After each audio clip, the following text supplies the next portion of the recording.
ఈరోజు మన topic evolution. So evolution టాపిక్లో ఎవల్యూషన్ అంటే ఏంటంటే చేంజ్ ఇన్ ఇన్హెరిటబుల్ క్యారెక్టర్స్. అంటే మనకి తల్లిదండ్రుల నుంచి సంక్రమించిన క్యారెక్టర్స్ అన్నీ కూడా మనం ఇన్హెరిట్ చేసుకున్నవన్నీ కూడా చేంజ్ అవుతూ వస్తాయి. అవి ఎలా చేంజ్ అవుతాయి, అవి ఆ ప్రాసెస్ ఆఫ్ ఎవల్యూషన్ ఏంటి. యూజువల్లీ మనం ఒక సింగిల్ సెల్ నుంచి ఇప్పుడు ఒక హ్యూమన్ లాగా ఎవాల్వ్ అయ్యాం. ఈ చేంజెస్ అన్నీ ఎలా జరిగాయి, ఈ ప్రోగ్రెషన్ ఎలా జరిగింది అని చెప్పేదే ఈ chapter. So biological populations over successive generations to generations ఎలా చేంజ్ అవుతూ వచ్చింది, పాపులేషన్లో వేరియేషన్స్ ఎలా వచ్చాయి, mutations, genetic recombinations, genetic drift, ఇవన్నీ ఎలా కారణాలు అయ్యాయి. సో అవన్నీ చూద్దాం క్లియర్గా. ఎవల్యూషనరీ ప్రాసెస్ ఏంటంటే diversity at every level of biological organization. ఇప్పుడు diversity in every level of biological level of organization అంటే సెల్స్లోను, టిష్యూస్లోను, ఆర్గాన్ సిస్టంలోను, ఫైనల్గా ఆర్గానిజంలో ఇలా చేంజ్ వచ్చేస్తుంది. Including species, individual organisms, molecules such as DNA, ఆర్ఎన్ఏలో కూడా. యాక్చువల్లీ మన first main genetic material RNA నుంచి పుట్టిందే డిఎన్ఏ. ఎందుకంటే ఆర్ఎన్ఏ ఎక్కువగా మ్యూటేషన్ జరుగుతూ ఉంటుంది, డిఎన్ఏలో స్ట్రక్చర్ చాలా స్టేబుల్గా ఉంటుంది, మ్యూటేషన్స్ అంతగా జరగవు. కాబట్టి ఫైనల్గా ఆర్ఎన్ఏలో ఉండే మిస్టేక్స్ అన్నీ కరెక్ట్ చేసుకొని డిఎన్ఏ ఎవాల్వ్ అయింది. నెక్స్ట్, యూనివర్స్ అనేది మనకి 20 బిలియన్ ఇయర్స్ ముందు ఉంది. 20 బిలియన్ ఇయర్స్ ఎగో మనం ఇది గుర్తుపెట్టుకోవాలి. ఇది ఎలా గుర్తుపెట్టుకుంటామంటే, సో మీకు లాస్ట్లో నిమోనిక్ చెప్తాను. 20 billion years ago universe. So universe అంటే ఏంటంటే చాలా హ్యూజ్ క్లస్టర్ ఆఫ్ గ్యాలక్సీస్. దాంట్లో స్టార్స్, క్లౌడ్స్, గ్యాస్, డస్ట్ అన్నీ ఉంటాయి. సో బిగ్ బ్యాంగ్ థియరీ ఏం చెప్పిందంటే యూనివర్స్ ఎలా ఆరిజినేట్ అయింది అన్నది. సో యాక్చువల్లీ మనకి ఎర్త్ అనేది ఏంటి, మనకి ఎర్త్ అనేది సోలార్ సిస్టంలో ఉంది. సోలార్ సిస్టమ్ దేంట్లో ఉంది, యూనివర్స్లో ఉంది. అలా చాలా యూనివర్సులు కలిపితే గ్యాలక్సీ. అలా అన్ని గ్యాలక్సీస్ కలిపితే మనకి ఒక బ్లాక్ హోల్ ఫామ్ అవుతుంది. విచ్ స్టేట్స్ దట్ యూనివర్స్ ఎలా వచ్చిందంటే ఒక హ్యూజ్ ఎక్స్ప్లోషన్ వల్ల వచ్చింది. హ్యూజ్ ఎక్స్ప్లోషన్ జరిగి ఫిజికల్ చాలా పెద్ద ఎక్స్ప్లోషన్. అది యూనివర్స్ చాలా వరకు ఎక్స్పాండ్ అయింది. ఎక్స్ప్లోషన్ జరిగిన తర్వాత ఎక్స్పాండ్ అయిన తర్వాత టెంపరేచర్ తగ్గుతూ వచ్చింది. హైడ్రోజన్, హీలియము దాని తర్వాత ఫామ్ అయ్యాయి. ఈ గ్యాసెస్ అన్నీ గ్రావిటేషన్ వల్ల కండెన్స్ అయ్యి గ్యాలక్సీస్గా ఫామ్ అయింది. అదే present day universe. So solar system of a milky way గ్యాలక్సీలో సోలార్ సిస్టమ్ ఒకటి. సో చాలా రకాల గ్యాలక్సీస్ ఉంటాయి, దాంట్లో మిల్కీవే గ్యాలక్సీలో సోలార్ సిస్టమ్ ఒకటి. ఎర్త్ అనేది ఎప్పుడు ఫామ్ అయిందంటే 4.5 billion years ago earth form అయింది. సో ఎర్త్ ఫామ్ అయింది ఎప్పుడంటే 4.5 billion years ago. So universe form అయింది ఎప్పుడు అంటే ఈ రెండింటినీ కలిపితే universe 4 5 20.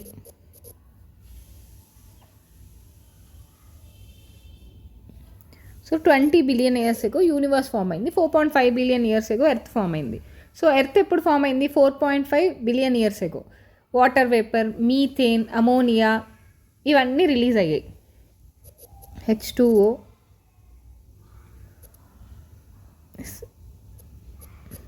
CH4, ammonia, NH4, carbon dioxide. So actually ఇక్కడ మనం గుర్తుపెట్టుకోవాల్సింది universe 20 billion years ago, earth 4.5 billion years ago, life 4 billion years ago. Okay, so ఇది గుర్తుపెట్టుకోవాలి ప్రజెంట్ ఇక్కడికి వచ్చేసరికి. సో మనకు అలా ఎక్స్ప్లోషన్ వచ్చిన తర్వాత కూల్ డౌన్ అవుతున్నప్పుడు టెంపరేచర్ తగ్గుతూ ఉంది. సో ఇప్పుడు మనకి వాటర్ వేపర్, కార్బన్ డైఆక్సైడ్, అలానే మీథేన్, అమోనియా ఇవన్నీ ఫామ్ అయ్యాయి అన్నమాట. సో మాల్టన్ మాస్ నుంచి యువీ రేస్ ఏం చేసింది, వాటర్ని హైడ్రోజన్గా, యువీ రేస్ ఈ వాటర్ని ఆక్సిజన్గా హైడ్రోజన్గా బ్రేక్ చేసేసింది. లైటర్ హైడ్రోజన్ గ్యాస్ ఎస్కేప్ అయిపోయి సర్ఫేస్కి వెళ్ళిపోయింది. ఆక్సిజన్ ఏంటి, వేరే దాంతో కంబైన్ అయ్యి వాటర్ కార్బన్ డైఆక్సైడ్ని ఫామ్ చేసింది మళ్ళీ. Okay, so water vapour cool down అయ్యి రెయిన్గా మన భూమి మీద పడి ఆ డిప్రెషన్స్లో అవంతా ఫిల్ అయ్యి ఓషన్ అయిందనమాట, ఇంకా అదర్ వాటర్ బాడీస్ అయింది. సో ఆక్సిజన్ నుంచి మనకి యాక్చువల్గా ఓజోన్ లేయర్ ఫామ్ అయింది. లైఫ్ ఎప్పుడు స్టార్ట్ అయిందంటే ఎర్త్ స్టార్ట్ అయిన 500 మిలియన్ ఇయర్స్ తర్వాత స్టార్ట్ అయింది. అంటే 4 billion years ago life start అయింది. ఇక్కడ మనం గుర్తుపెట్టుకోవాల్సింది ఇంకొకసారి మీకు చెప్తాను. సో యూనివర్స్ వచ్చి 20 billion years ago, earth 4.5 billion years ago, life 4 billion years ago. So యూజువల్గా ఫస్ట్ చాలా పెద్ద ఎక్స్ప్లోషన్ జరిగింది.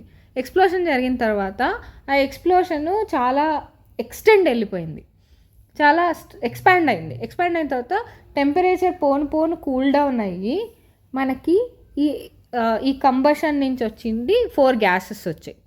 వాటర్ వేపర్ వచ్చింది, H2O వచ్చింది, CO2 వచ్చింది, మీథేన్ వచ్చింది, మీథేన్ వచ్చింది, అమోనియా వచ్చింది. సో ఇది యాక్చువల్లీ ఏమైందంటే ఈ వాటర్ కాస్త ఆక్సిజన్ గాను హైడ్రోజన్గా సపరేట్ అయినప్పుడు హైడ్రోజన్ లైటర్ కాబట్టి సర్ఫేస్కి వెళ్ళిపోయింది. ఆక్సిజన్ ఏం చేసింది, ఈ రెండింటితో కంబైన్ అయ్యి మళ్ళీ వాటరు కార్బన్ డైఆక్సైడ్ని ఫామ్ చేసింది. సో ఇప్పుడు ఈ వాటర్ వేపర్ అంతా కూడా మళ్ళీ కూల్ డౌన్ అయ్యి వర్షంలాగా భూమి మీద పడి ఆ డిప్రెషన్స్ అంతా కవర్ చేసి ఓషన్ అయింది. ఇప్పుడు థియరీస్ మనం సోఫార్ ప్రపోజ్ చేసింది ఏంటంటే థియరీ ఆఫ్ స్పెషల్ క్రియేషన్ ఒకటి, థియరీ ఆఫ్ పాన్స్పర్మియా, దాన్నే కాస్మోజోయిక్ థియరీ అంటారు, థియరీ ఆఫ్ స్పాంటేనియస్ జనరేషన్. ఈ థియరీనే మనకి లూయిస్ పాస్చర్ డిస్ప్రూవ్ చేశారు. థియరీ ఆఫ్ కెమికల్ ఎవల్యూషన్, ఇది వైడ్లీ యాక్సెప్టెడ్ థియరీ అనమాట. First theory of special creations వస్తే, థియరీ ఆఫ్ స్పెషల్ క్రియేషన్లో కన్వెన్షనల్ రిలీజియస్ లిటరేచర్ ఏం చెప్తుందంటే గాడే సృష్టించాడు మన లైఫ్ని. So super natural thing, earth, light, plants, animals ఇవన్నీ దేవుడు సృష్టించినవి.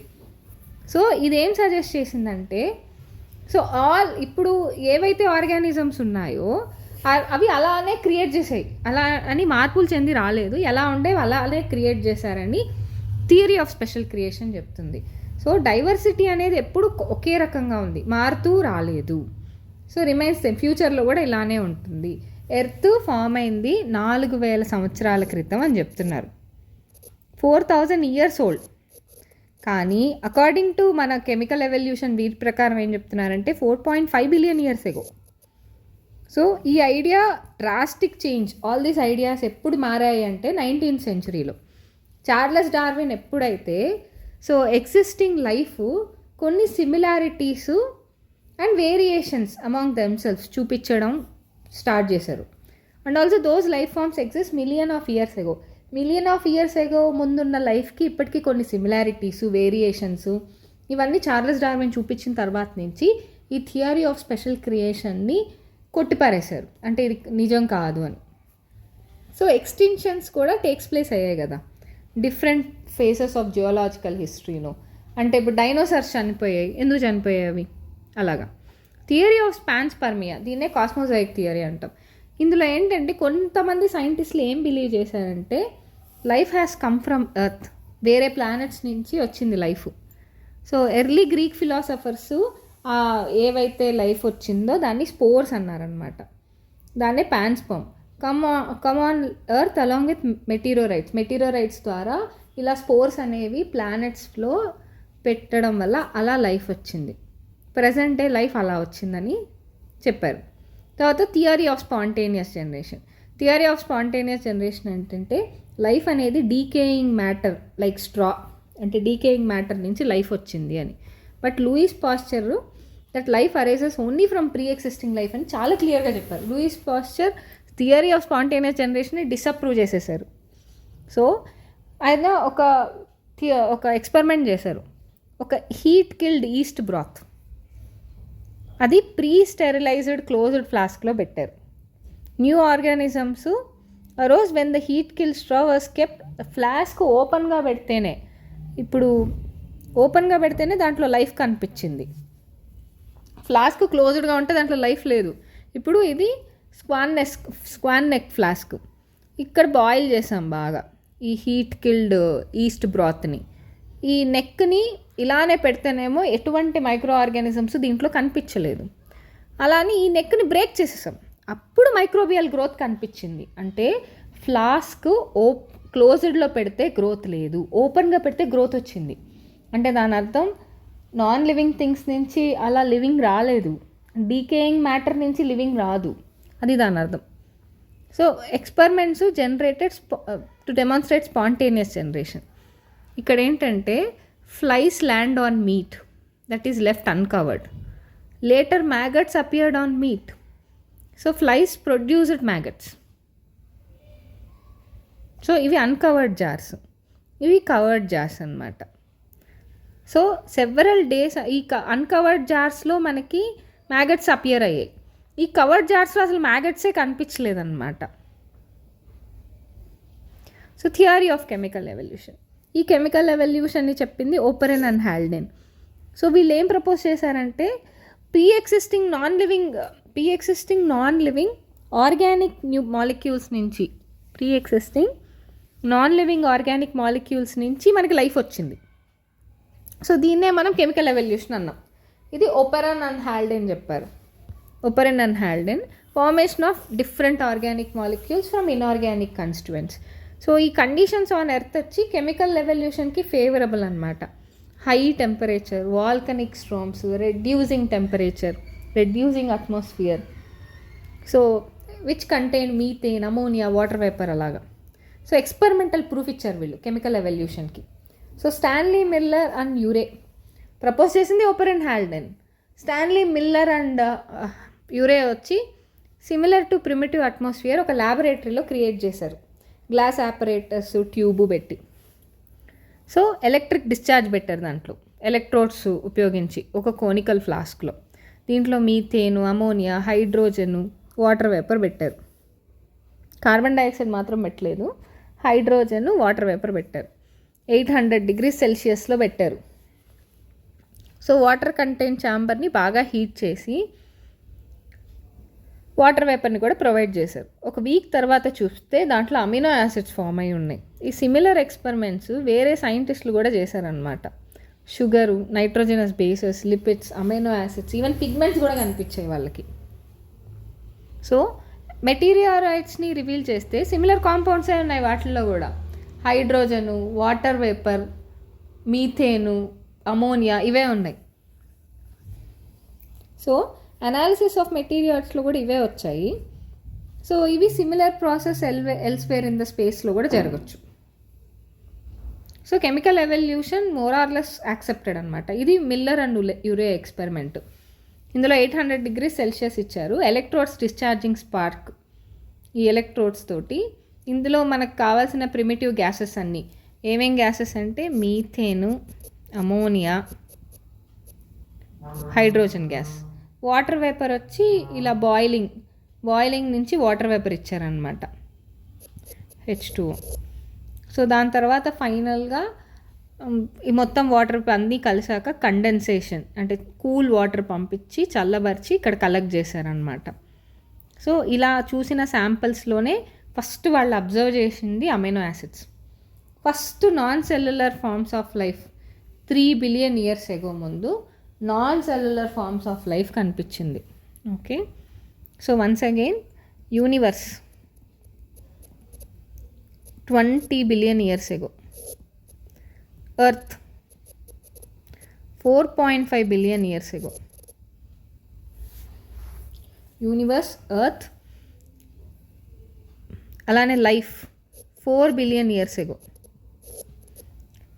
According to theory of special creation 4000 years ago. అలానే non cellular forms of life 3 billion years ago. So giant molecules like RNA, protein, polysaccharides, so these capsules would be replicate, ఇవి replicate అయ్యి reproduce అవ్వగలం. And first cellular forms of life ఎప్పుడు కనిపించాయి? 2 billion years ఎగో. ఇవి గుర్తుపెట్టుకోవాలి, 2 billion years ago కనిపించాయి. So all forms of life appeared first వాటర్లోనే కనిపించింది లైఫ్.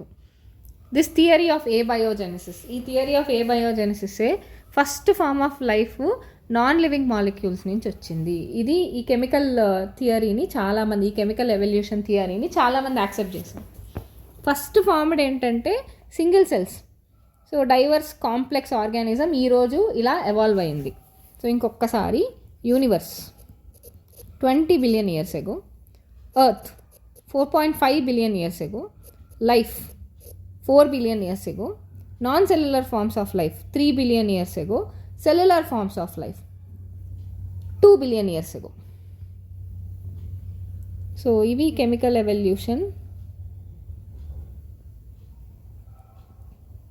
సో ఎవల్యూషన్ ఆఫ్ లైఫ్కి వస్తే సెవరల్ అజంప్షన్స్ ప్రపోజ్ చేసాయి ఎవల్యూషన్ ఆఫ్ లైఫ్ ఎలాగా అని. Religious literature, theory of special creation, theory of 3 connotations. అంటే 1 that all living types that what we see as created as such అలా చెప్పాయి. 2 ఇంకోటి ఏంటంటే ఇప్పుడు ఎలా ఉన్నాయో అప్పుడు కూడా అలానే ఉన్నాయి, క్రియేట్ చేసినప్పుడు కూడా. ఎర్త్ 4000 సంవత్సరాల ముందు ఫామ్ అయింది. దీస్ ఐడియాస్ని స్ట్రాంగ్గా ఛాలెంజ్ చేసింది ఎవరంటే 19th centuryలో Charles Darwin made sea voyage అనమాట. సెయిల్ షిప్ కాల్డ్ హెచ్ఎంఎస్ బీగిల్లో వెళ్ళి అరౌండ్ ద వరల్డ్ వెళ్ళి ఇవి తప్పు అని ప్రూవ్ చేశాడు థియరీ ఆఫ్ స్పెషల్ క్రియేషన్ని. ఈయనేం కన్క్లూడ్ చేశాడంటే ఎగ్జిస్టింగ్ లైఫ్ ఫామ్స్ సిమిలారిటీస్ని కలిగి ఉన్నాయి ఇంతకు ముందున్న వాటితో. అంటే ఒకదాంతో ఒకటి సిమిలారిటీ ఉంది.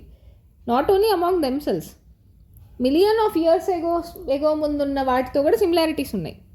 ఎక్స్టెన్షన్స్ ఆఫ్ వేరే జాతులు కూడా అంతరించిపోయాయి కదా. Also new life forms arise from different period. ఎందుకు సర్టెన్ పీరియడ్లోనే కొన్ని లైఫ్ ఫామ్స్ కొత్తగా అరైజ్ అయ్యాయి ఎందుకు? సో ఇది హెచ్ఎంఎస్ బీగల్ సర్వే 1831 నుంచి 1836 వరకు ఈ మొత్తం ఈ వరల్డ్ అంతా ఇలా తిరిగారు. ఇది HMS Beagle ship. Organism gradual ఎవల్యూషన్తో అండర్గోన్ అయ్యి due to variation of characteristics survive better in natural conditions. ఏవైతే బెటర్గా సర్వైవ్ అయ్యాయో would outbreed other less endeavoured to survive such natural conditions. ఏవైతే బతకగలవో అవి ఎక్కువ ఆఫ్ స్ప్రింగ్స్ని మనకి వదిలాయి అన్నమాట. ఫిట్నెస్ ఆఫ్ ఇండివిజువల్ అనేది చాలా ఇంపార్టెంట్. దాన్నే మనం రీప్రొడక్టివ్ ఫిట్నెస్ అంటాం. అంటే ఎక్కువ ఈ క్లైమేటిక్ కండిషన్స్ని తట్టుకునేవి రీప్రొడక్టివ్గా ఎక్కువ మంది ఆఫ్ స్ప్రింగ్స్ని వదిలేస్తాయి. దాన్ని రీప్రొడక్టివ్ ఫిట్నెస్ అంటాం. సో ఎవరైతే fit better in the environment చాలా ప్రోజెనీస్ని వదిలి which will survive more and hence selected by the nature. దీన్నే మనం న్యాచురల్ సెలెక్షన్ అంటాం. ఏదైతే ఎక్కువ ఇమడగలదో దాన్ని నేచరే సెలెక్ట్ చేసుకుంటుంది. దాన్నే న్యాచురల్ సెలెక్షన్ అంటాము. ఇది మెయిన్గా మెకానిజం ఆఫ్ ఎవల్యూషన్కి. ఆల్ఫర్డ్ వాలస్ అనే న్యాచురలిస్ట్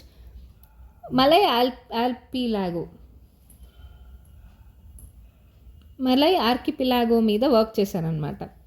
సో సేమ్ డార్విన్కి ఉన్నట్టే ఇతనికి కూడా సేమ్ కన్క్లూజన్స్ ఉన్నాయి. Alfred Wallas.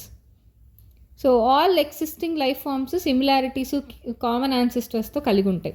However ancestors different time periods in the earth, epoch, periods, eras అంటాం ఆ డిఫరెంట్ టైమ్ పీరియడ్స్ని. So they also concluded that earth is very old, not thousands of years ago but billions of years ago అని చెప్పారు. So geological history of ఎర్త్కి వస్తే with advancing studies on evolution scientist ఏం conclude చేశారంటే earth అనేది నిజంగానే billion of years ago. Geological time స్కేల్ని ఎలా డివైడ్ చేసామంటే ఎరా, పీరియడ్, ఎపోచ్ ఇలా డివైడ్ చేసాం.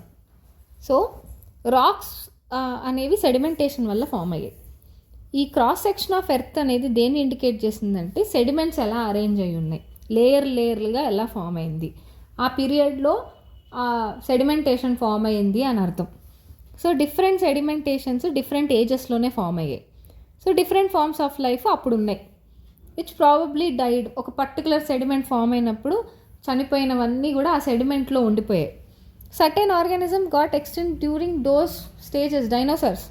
So they is found in the upper layers resemble modern organisms. Deeper లేయర్స్లో ఉండేవి simple and older organisms. Evidences.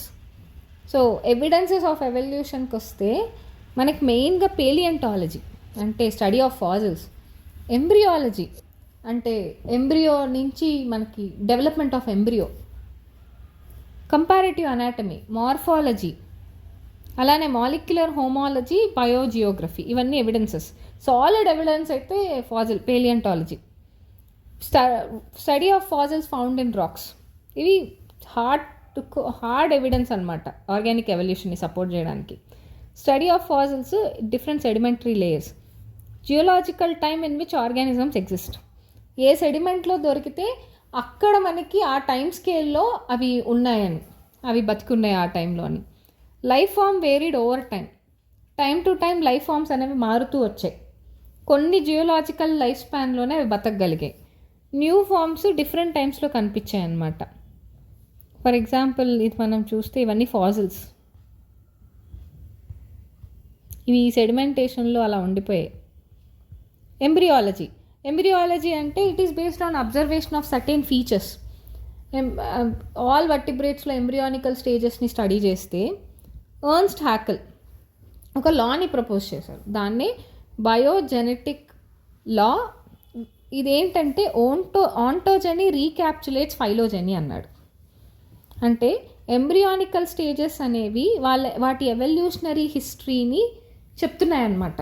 ఎంబ్రియానికల్ stages అనేది ఓంటోజెనీ ఆఫ్ ఎన్ రీక్యాప్చులేట్స్ ఫైలోజెనీ. ఎంబ్రియానికల్ స్టేజెస్ అంటే ఓంటోజెనీ, evolutionary history అంటే ఫైలోజెనీ. ఓంటోజెనీ రీక్యాప్చులేట్స్ ఫైలోజెనీ, దీన్నే బయోజెనెటిక్ లా అంటాం. ఇది ఎర్న్స్ట్ హ్యాకెల్ చెప్పారనమాట. సో వర్టిబ్రేట్ ఎంబ్రియోస్ అన్నీ కూడా సిమిలర్గా ఉన్నాయి. ఆల్ వర్టిబ్రేట్స్ ఎంబ్రియోస్కి గిల్ స్లిట్స్ ఉన్నాయి. సో కానీ ఫిష్లో మాత్రమే ఫంక్షనల్, అదర్ వర్టిబ్రేట్స్లో ఉండవు. నోటోకార్డ్ అన్ని వర్టిబ్రేట్ ఎంబ్రియోస్లో ఉన్నాయి. సో ఈ proposal Ernst van bear disprove చేశారు.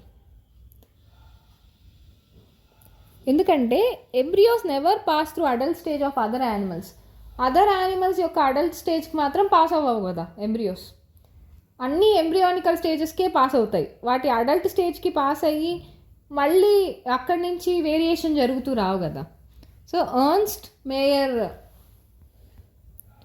ఎర్న్స్ట్ హ్యాకెల్ ఈ బయోజెనెటిక్ లాని డిసప్రూవ్ చేసింది ఎర్న్స్ట్ వాన్ బేర్. సో ఇది ఎంబ్రియోస్ అన్నమాట. గిల్ స్లిట్స్ ఉంటాయి.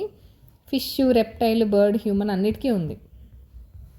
సో కంపారిటివ్ అనాటమీకి వస్తే కంపారిటివ్ అనాటమీ అండ్ మార్ఫాలజీ అనేది బోత్ సిమిలారిటీస్ని డిఫరెన్సెస్ని ప్రెజెంట్ డే ఆర్గానిజమ్స్కి చూపిస్తుంది అనమాట. హోమాలజీ అంటే relationship among organisms of different group of organisms. Basic structure అంతా సేమ్ ఉంటుంది, కానీ బేసిక్ స్ట్రక్చర్ ఎంబ్రియానిక్ డెవలప్మెంట్ సేమ్గా ఉంటాయి, కానీ డిఫరెంట్ ఫంక్షన్స్ని పర్ఫామ్ చేస్తుంది. For example హోమాలజీ of indicates common ancestry, origin ఒకటే కానీ ఫంక్షనింగ్ వేరు. So 4 limbs of whales, cheetah, birds, amphibians and humans, ఇవన్నిటికీ సేమ్ అనటామికల్ స్ట్రక్చరే, radius, humerus, ulna, carpals, metacarpals, కానీ వాటి ఫంక్షనింగ్ వేరు. అలానే bougainvillea and tendril of cucurbita, వీటి ఆరిజిన్ ఒకటే కానీ ఫంక్షన్స్ వేరు. దాన్ని హోమోలాగస్ ఆర్గాన్స్ అంటారు. హోమోలాగస్ ఆర్గాన్స్ అనేది మనకి డైవర్జెంట్ ఎవల్యూషన్ అంటే కామన్ పాయింట్, ఆరిజిన్ ఒకటే కానీ ఫంక్షనింగ్ వేరు.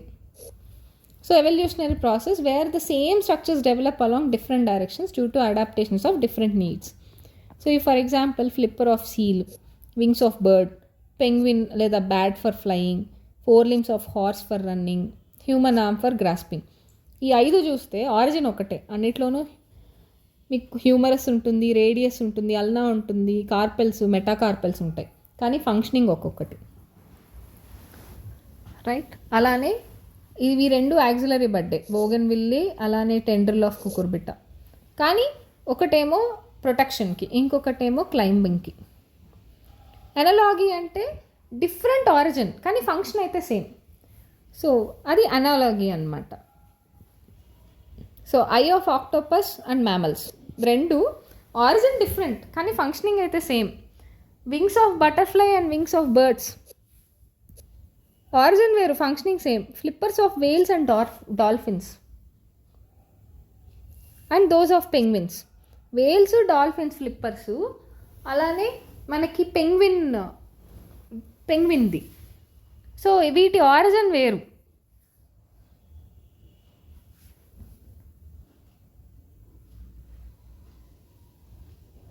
కానీ సేమ్ వర్క్ చేస్తాయి. ట్యూబర్స్ ఆఫ్ స్వీట్ పొటాటో వీటి ఆరిజిన్ వేరు కానీ సేమ్ ఫంక్షన్ చేస్తాయి. సో అనాలజీ అంటే ఇది కన్వర్జెంట్, అంటే చాలా డిఫరెంట్ పాయింట్స్లో ఆరిజినేట్ అయ్యి కానీ కామన్ ఫంక్షన్ చేస్తాయి. సో వేర్ అనటామికల్గా different structures, different group of organisms same function చేస్తాయి.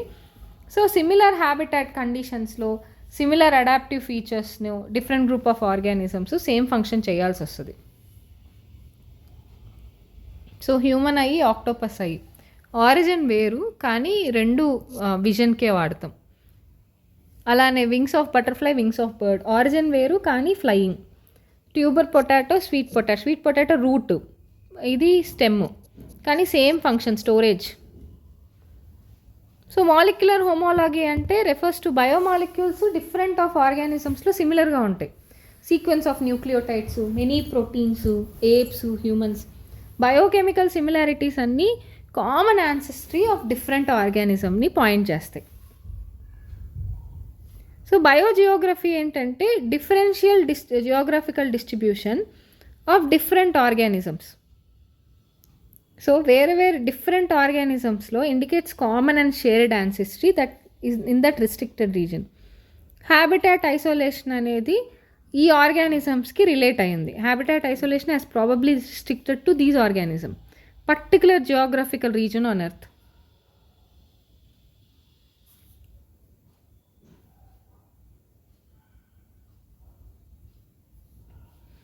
అండ్ డార్విన్ వచ్చి థియరీ ఆఫ్ న్యాచురల్ సెలెక్షన్కి వచ్చేసరికి డార్విన్ ఒక సీ వాయేజ్ చేశారు around the world, sail ship named HMS beagle.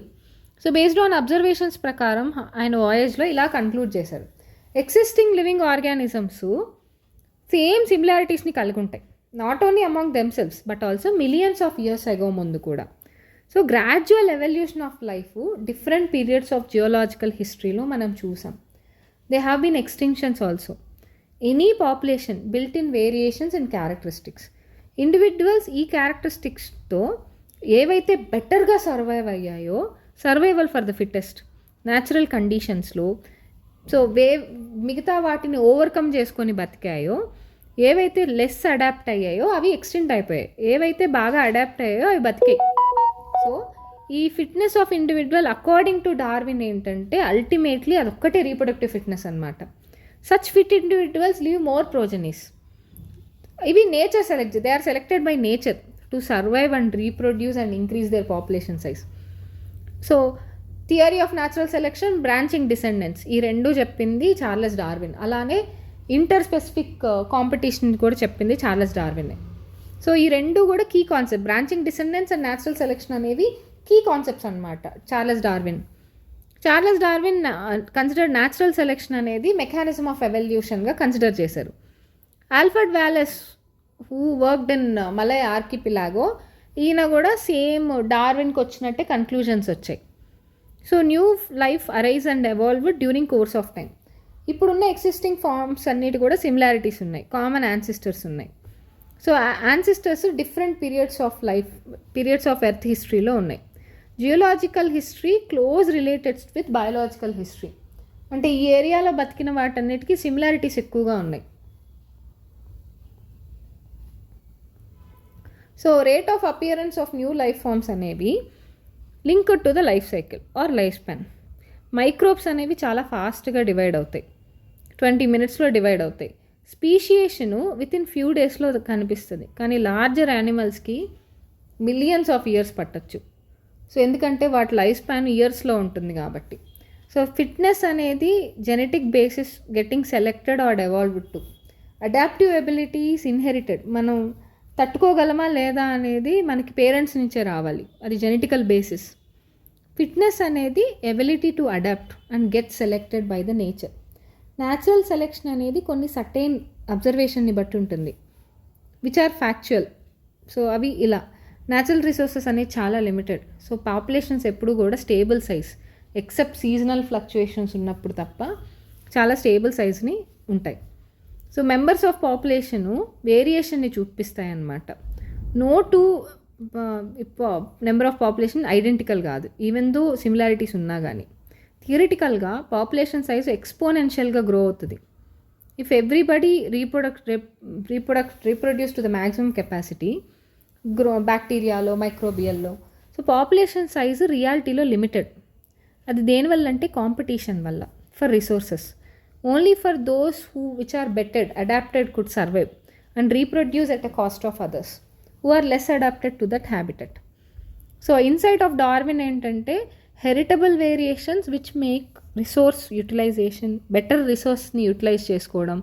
Some individuals will enable them to reproduce and leave more progeny over a period of time.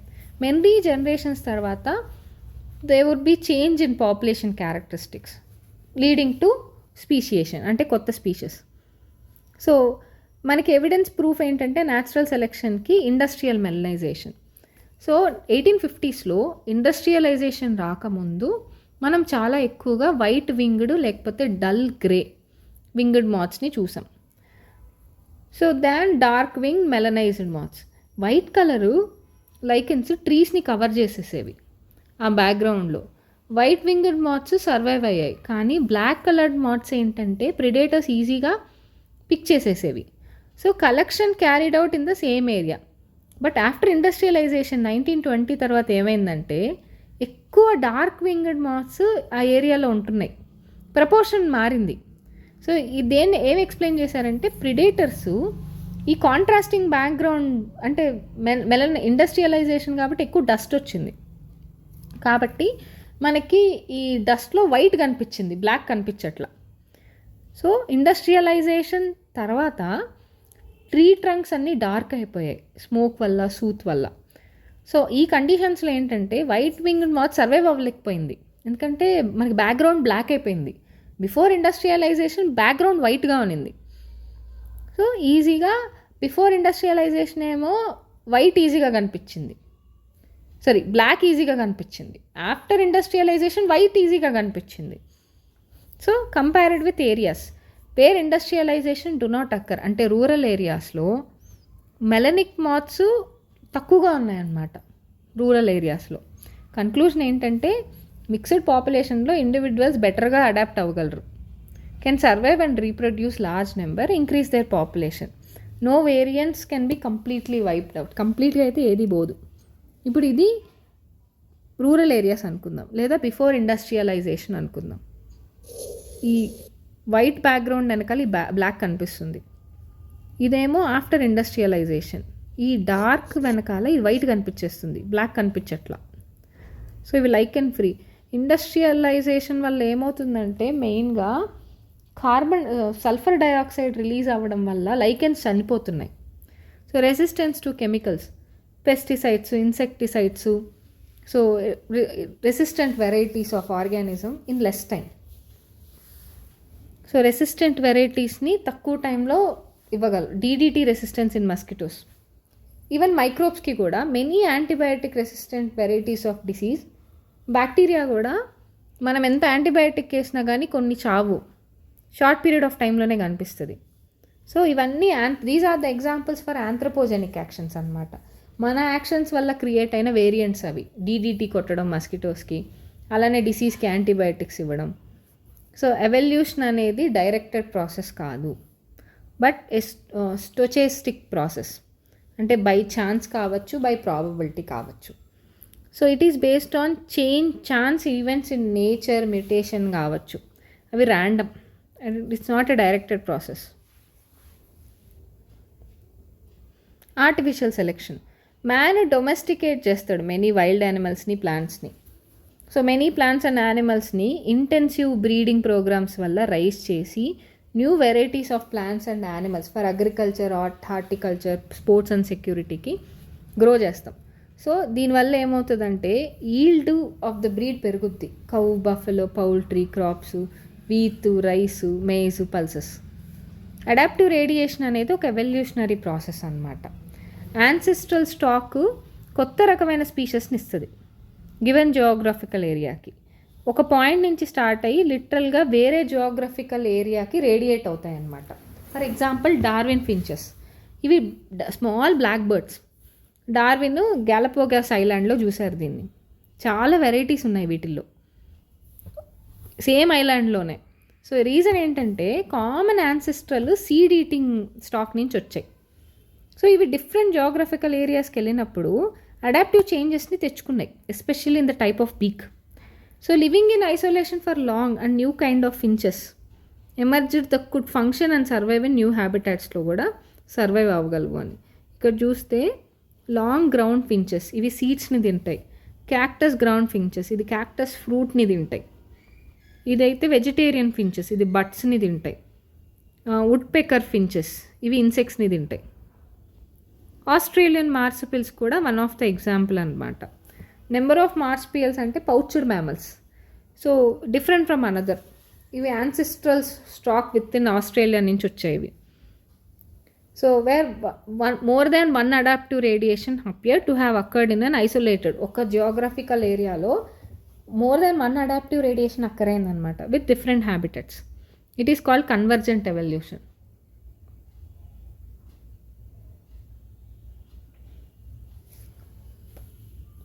So placental mammals of Australia parallel evolution చూపించాయి other marsupials తోటి, each of which closely resemble and look similar to the corresponding mammals.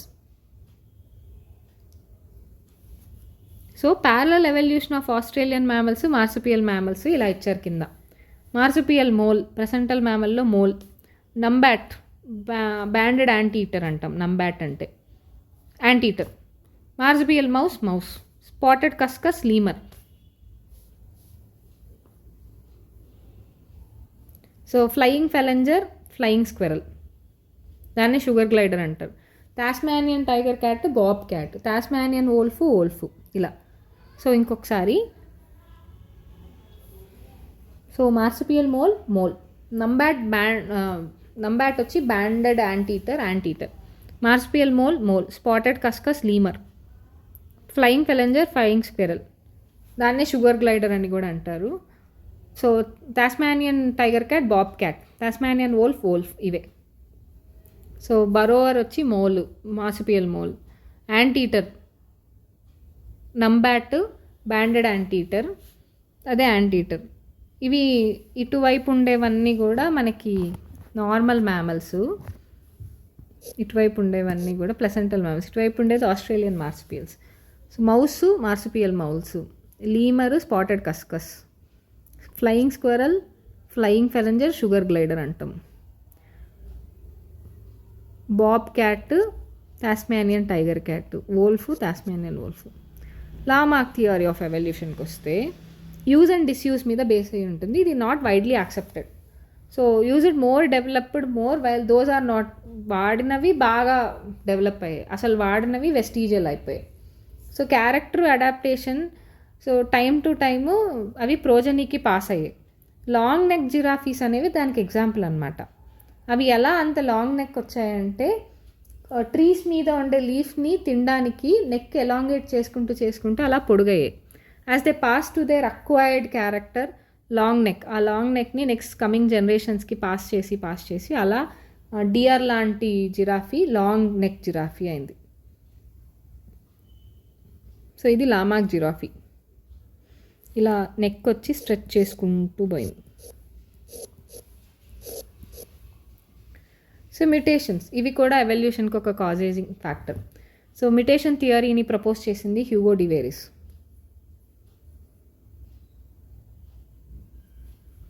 So ఈయన ఏం define చేశాడంటే mutation అనేది large heritable sudden change in population. So according to mutation ఏంటంటే ఈయన Hugo de Vries primrose మీద work చేశారు. According to home speciation అనేది it's like saltation, single step large mutation. So డార్విన్కి ఇతనికి డిఫరెన్స్ వచ్చింది. డార్విన్ ఈయన ఏం చెప్పారంటే mutations are random, well Darwinian వచ్చి డైరెక్షనల్ అని చెప్పారు. సో హ్యూగో డివేరిస్ వచ్చి large single step mutation. But Darwin ఏం చెప్పాడు, gradual and occurs number of generations, occurs over number of generations తర్వాత జరుగుద్దని చెప్పారు. ఇలా డార్విన్కి ఈయనకి డిఫరెన్సెస్ వచ్చాయి. నెక్స్ట్ హార్డీ వీన్బర్గ్ ఈక్విలిబ్రియం వస్తే కొన్ని కండిషన్స్లో, సర్టెన్ కండిషన్స్లో అలీలిక్ ఫ్రీక్వెన్సీస్ పాపులేషన్స్ స్టేబుల్గా ఉంటాయి, కాన్స్టెంట్గా ఉంటాయి from generations to generation sexually reproducing ఆర్గానిజమ్స్లో.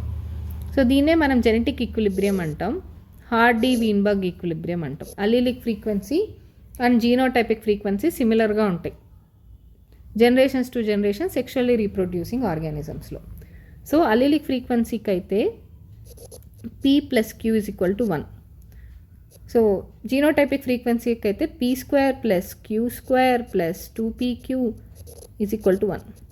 సో డిస్టర్బెన్స్ ఇన్ జెనెటిక్ ఈక్విలిబ్రియంని ఎవల్యూషనరీ చేంజ్ అంటాం. 5 ఫ్యాక్టర్స్ అఫెక్టింగ్ హార్డీ వీన్బర్గ్ ఏంటంటే జీన్ మైగ్రేషన్ అంటే వేరే దగ్గరికి వెళ్ళడం, genetic drift, genetic mutation, genetic recombination, natural selection. Gene migration, mutation, genetic drift, genetic recombination, natural selection. ఈ 5 factors జరగకపోతే హార్డీ వీన్బర్గ్ ఈక్విలిబ్రియంగానే ఉంటుంది. ఇవి జరిగితే ఈక్విలిబ్రియం మారిపోతుంది. జీన్ మైగ్రేషన్ ఏంటంటే కొంతమంది ఇండివిజువల్స్ ఒక పాపులేషన్ నుంచి ఇంకొక దగ్గరికి మైగ్రేట్ అయిపోతారు. అలాంటప్పుడు జీన్ ఫ్రీక్వెన్సీస్ తగ్గుతాయి, కొన్ని జీన్స్ అసలు లాస్ట్ అవుతాం, కొన్ని కొత్తవి కూడా యాడ్ అవుతాయి. సో నెంబర్ ఆఫ్ టైమ్స్ జరిగితే దాన్నే జీన్ ఫ్లో అంటారు. జెనెటిక్ డ్రిఫ్ట్ అంటే ఏంటంటే దీనికి 2 ఉన్నాయి. బాటిల్ నెక్ ఎఫెక్ట్ అనేది ఒకటి ఉంది. సో ర్యాండమ్ చేంజెస్, అలీలిక్ ఫ్రీక్వెన్సీలో ర్యాండమ్ చేంజెస్ జరగడం వల్ల బై ఛాన్స్ కావచ్చు, దీన్నే జెనెటిక్ డ్రిఫ్ట్ అంటాం. ఇప్పుడు ఫర్ ఎగ్జాంపుల్ ఒక పెద్ద సునామీ అలాంటిది వచ్చి చాలామంది మనుషుల్ని తీసుకెళ్ళింది. ఇప్పుడు మనకు ఓన్లీ చిన్న గ్రూప్ ఆఫ్ పాపులేషనే ఉందన్నమాట. ఆ గ్రూప్ ఆఫ్ పాపులేషన్లో ఇప్పుడు అలీలిక్ ఫ్రీక్వెన్సీ మారిపోతూ వస్తుంది అనమాట.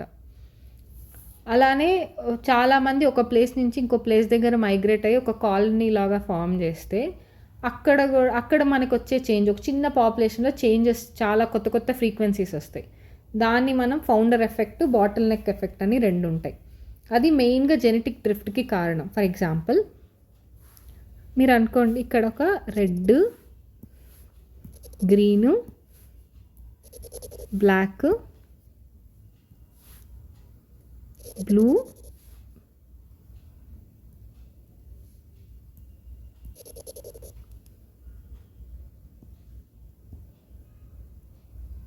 పింక్, ఇలా బగ్స్ ఉన్నాయి. సడన్గా ఏదన్నా ఒక కెటాస్ట్రోఫీ వచ్చి ఈ 3టిని తీసుకెళ్ళిపోయింది. సో ఇవే ఉన్నాయి. ఇప్పుడు వీటికి ఇవే మిక్సింగ్ జరిగి మనకి కొత్త రకమైన కలర్స్ వచ్చాయనుకుందాం. అంటే రెడ్, గ్రీను మిక్స్ అయింది. సో ఇదొక కొత్త కలర్ని తీసుకొచ్చింది. అలానే ఇదొక కొత్త కలర్ని తీసుకొచ్చింది. దీన్నే మనం బాటిల్ నెక్ ఎఫెక్ట్ అంటాం. ఫర్ ఎగ్జాంపుల్ ఫౌండర్ ఎఫెక్ట్ అంటే ఏంటంటే ఒక గ్రూప్లో నుంచి కొంతమంది వేరే ప్లేస్కి వెళ్ళారు, ఇక్కడ ఒక స్మాల్ పాపులేషన్ని ఫామ్ చేశారు. సో ఇక్కడ చేంజెస్, కొత్త కొత్త అల్లీల్స్ ఫామ్ అయ్యే ఛాన్సెస్ ఉంది. దీన్ని మనం ఫౌండర్స్ ఎఫెక్ట్ అంటాం. ఫౌండర్స్ ఎఫెక్ట్లో ఒరిజినల్ పాపులేషన్ బతికే ఉంటుంది. బాటిల్ నెక్ ఎఫెక్ట్లో ఒరిజినల్ పాపులేషన్ అంటే ఒక మేజర్ గ్రూప్ ఆఫ్ పాపులేషన్ అసలు చనిపోతుంది అన్నమాట. So original drifted population becomes the founder, ఇది ఫౌండర్ అవుతుంది. Change in phenotype and genotype of the progeny constitute the founder effect. So microbial experiments, pre existing advantages mutants over generations to generation తర్వాత speciation జరుగుద్ది. Mutation అనేది చాలా random, ఇది slow రేట్లో జరుగుద్ది. So considerable genetic variation for speciation will occur. Recombination ఏంటంటే new combinations for genes occur crossing ఓవర్లో meiosis వల్ల. న్యాచురల్ సెలెక్షన్ ఏంటంటే ఆల్మోస్ట్ క్రిటికల్ ఎవల్యూషనరీ ప్రాసెస్ ఇది. సో అలీలిక్ ఫ్రీక్వెన్సీలో చేంజెస్ వస్తాయి. Favours or promote adaptation is a product of evolution.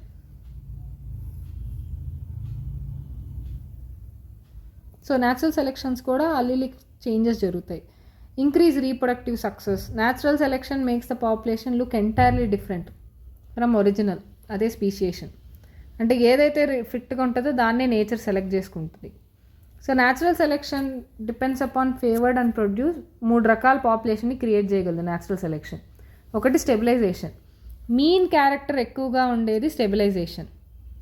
ఏదో ఒక side వెళ్తే అది డైరెక్షనల్. 2 పీక్స్ మీన్ వాల్యూ పోయి 2 ఎయిదర్ పీక్స్ వస్తే అది డిస్ట్రప్టివ్. అంటే ఇప్పుడు ఫర్ ఎగ్జాంపుల్ హైట్ తీసుకుందాం, 5 feet నుంచి 6 feet వరకు ఉన్నారనుకుందాం.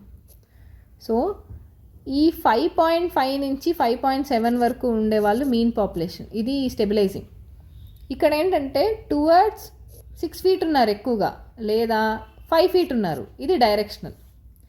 ఇందులో ఏంటి ఉంటే 5 feet ఉంటారు లేదా 6 feet ఉంటారు, ఈ మధ్యలో ఉండే వాళ్ళు తగ్గిపోయారు, ఇది డిస్ట్రప్టివ్. అంతే సింపుల్ టర్మ్స్లో. So history of evolution of యానిమల్స్కి వస్తే 2000 million years ముందు ఫస్ట్ సెల్యులర్, అంటే 2 billion years ముందు first cellular life forms appear అయింది. సో స్లోగా ఈ single celled organisms multi cellular అయ్యాయి. ఇన్వర్టిబ్రేట్స్ ఎప్పుడు ఫామ్ అయ్యాయి? 500 million years before. So jawless fishes 340 million years ago.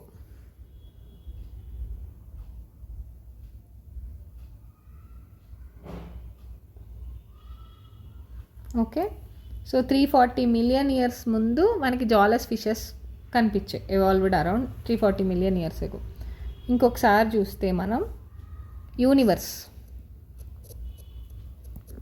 20 billion years ago, earth 4.5 billion years ago, life 4 billion years ago, non cellular life 3 billion years ago, first cellular forms of life 2 billion years ago, first invertebrates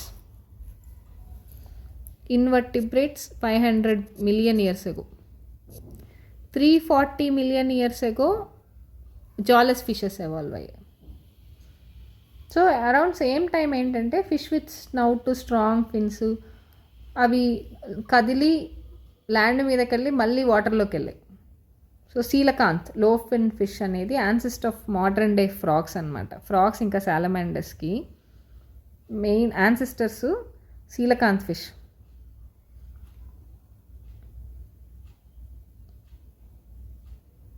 so invertebrates ఎప్పుడు appear అయ్యాయంటే 340 million years ago మనకి lobe fin fish, అదే jawless fish. So amphibians రెప్టైల్స్కి evolve అయ్యాయి, thick shelled eggs లేవన్నమాట. So that thick shelled eggs, రెప్టైల్స్కి thick shelled eggs అవి ఏంటంటే సన్లో డ్రై అప్ అవ్వవు. So this made the reptiles more సక్సెస్ఫుల్కి థిక్ షెల్డ్ ఎగ్సే కారణం. సో నెక్స్ట్ 200 million yearsకు రెప్టైల్స్కి డిఫరెంట్ షేప్స్ సైజెస్ వచ్చి ఎర్త్ని డామినేట్ చేసాయి.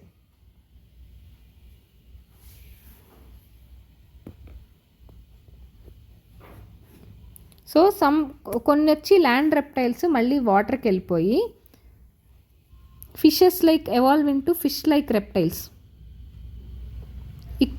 ఇక్థియోసారస్ అన్నమాట. So around same time 200 million years agoనే ఇది కూడా జరిగింది.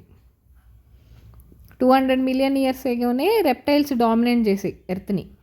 అలానే మళ్ళీ ల్యాండ్ రెప్టైల్స్ వాటర్లోకి వెళ్ళి ఫిష్ లాగా ఫామ్ అయింది, అది కూడా 200 million years agoనే జరిగింది.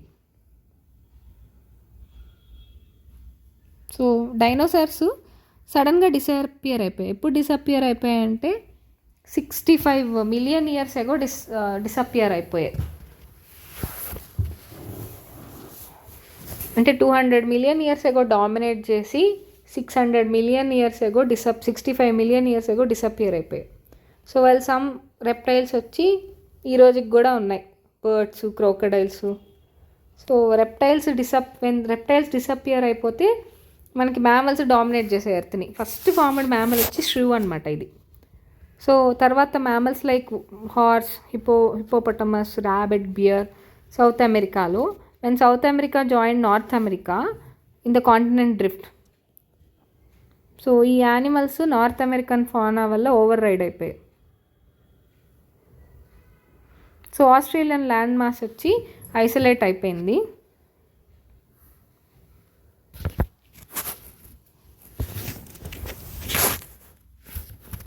సో ఆస్ట్రేలియన్ ల్యాండ్ మాత్రం ఐసోలేట్ అయిపోయింది. సో పౌచ్డ్ మ్యామల్స్ అక్కడ సర్వైవ్ అయిపోయాయి, ఎందుకంటే కాంపిటీషన్ ఏం లేదు కాబట్టి.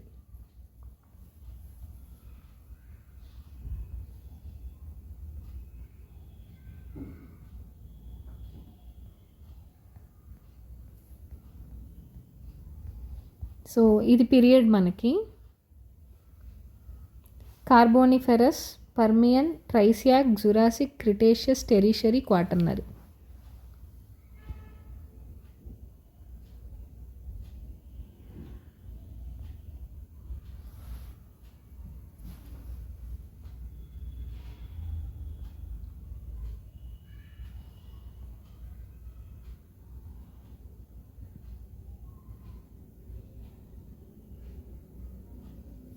So some single celled organisms వచ్చి 2000 మిలియన్ ఇయర్స్ ఎగో ఉన్నాయని చెప్పారు. సో వీటికి ఏంటంటే పిగ్మెంట్స్ ఉన్నాయి, అవి అప్పుడే మనకి first cellular forms of life వచ్చింది. సో సోలార్ ఎనర్జీని తీసుకొని, so in the process of photosynthesis bryophytes first plants to colonise the land. Plants colonise the land, animals రాకముందే మనకి ప్లాంట్స్ వచ్చాయి. So next coming, bryophytes are the first land plants to colonize. So and plants came before animals actually. Plants animals కంటే ముందు వచ్చింది. Seaweed ఇవన్నీ seaweed అలానే few plants 320 million ఇయర్స్కి ముందే వచ్చాయి. అండ్ 200 మిలియన్ ఇయర్స్కి ముందు టెరిడోఫైట్స్, జైంట్ ఫర్న్స్ డామినేట్ చేసాయి అన్నమాట. సో అవి ఇప్పుడు ప్రెసెంట్ కోల్ అయ్యాయి. సో దాన్నే మనం ఫ్యూయల్గా వాడుతున్నాం. హెర్బేషియస్ లైకోపాడ్స్, ఆర్బోసెంట్ లైకోపాడ్స్ వచ్చి జోస్ట్రోఫైలం, ఇవి పెలియోజోయిక్ ఎరా. సైలోఫైటాన్ వచ్చి హార్స్ టైల్ ఫర్న్కి, జిమ్నోస్పర్మ్కి కామన్ యాన్సిస్టర్ అనమాట. ఓకే, నెక్స్ట్ ఇది evolution of plants. So usually first dicot వచ్చింది, దాని తర్వాత మోనోకాట్ వచ్చింది. సో ఎవల్యూషన్ ఆఫ్ మ్యాన్కి వస్తే డ్రయోప్టెరిస్, రామాప్తికస్. డ్రయోప్టెరిస్, రామాప్తికస్ రెండు కూడా 15 మిలియన్ ఇయర్స్ ఎగో ముందే ఉంది. డ్రయోప్టెరిస్ వచ్చి more like gorilla and chimpanzee, hairy అలా నడిచారు. రామాప్తికస్ ఎక్కువ man like, so hominoid evolution అనమాట. సో అలానే నెక్స్ట్ హ్యూమన్ ఎవల్యూషన్లో చూస్తే ఆస్ట్రేలోప్తికస్, వీళ్ళు 2 మిలియన్ ఇయర్స్ ఎగో ముందు ఉన్నారు. సో ఈస్ట్ ఆఫ్రికన్ గ్రాసెస్లో ఉన్నారు ఆస్ట్రేలోప్తికన్స్. సో వీళ్ళు బ్రెయిన్ కెపాసిటీ వచ్చి 450 to 600 cc. సో వీళ్ళు స్టోన్ వెపన్స్తో హంట్ చేశారు, ఫ్రూట్స్ తిన్నారనమాట.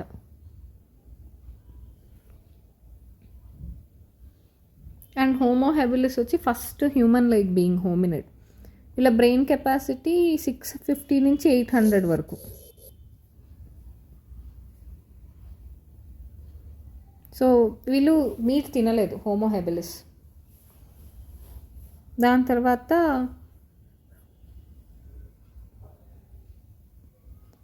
సో హోమో ఎరెక్టస్కి వచ్చేసరికి వీళ్ళని జావా మెన్ అని పిలిచారు. హోమో ఎరెక్టస్ 1981లో కనుక్కున్నారు వీళ్ళ ఫాజిల్స్. వీళ్ళు 1.5 మిలియన్ ఇయర్స్ ఎగో ముందు ఉన్నారు.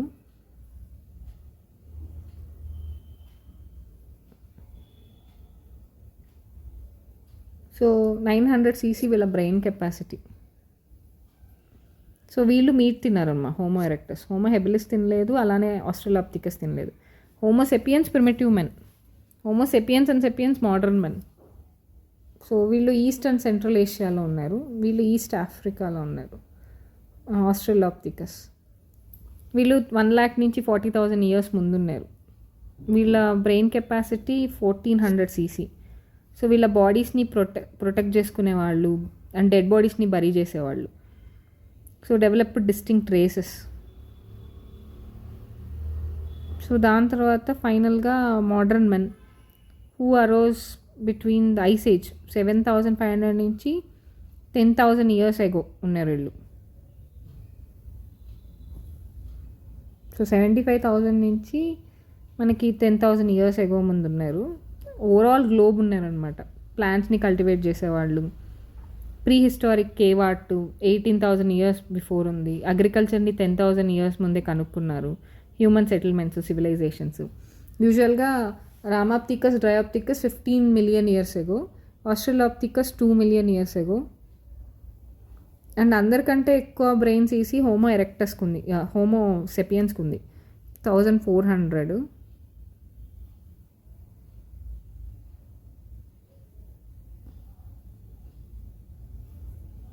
సో ఇవి మనం గుర్తుపెట్టుకోవాల్సినవి so far. So Dryopithecus, Ramapithecus, Australopithecus, homo habilis, homo erectus first meat తిన్నారు. హోమో సెపియన్స్ అండ్ సెపియన్స్ 10,000 ఇయర్స్కి ముందు అగ్రికల్చర్ కనుక్కున్నారు. And pre historic cave art వేసేవాళ్ళు. మోడర్న్ ఆర్ట్ 75,000 నుంచి 10,000 ఇయర్స్ ముందు ఉన్నారు. సో హోమోసెపియన్స్ వాళ్ళ బాడీస్ని ప్రిమిటివ్ మ్యాన్, వీళ్ళనే మనం నియాంతర్ లెన్సెస్ అని పిలుస్తాము. వీళ్ళ ఫాజిల్సే near east and central Asia. వీళ్ళ బ్రెయిన్ కెపాసిటీ ఎక్కువ, 1400 cc. వీళ్ళే బాడీని హైట్ చేసి ప్రొటెక్ట్ చేసుకునేవాళ్ళు. సో జావా మెన్ అంటే హోమో ఎరెక్టస్. Thank you.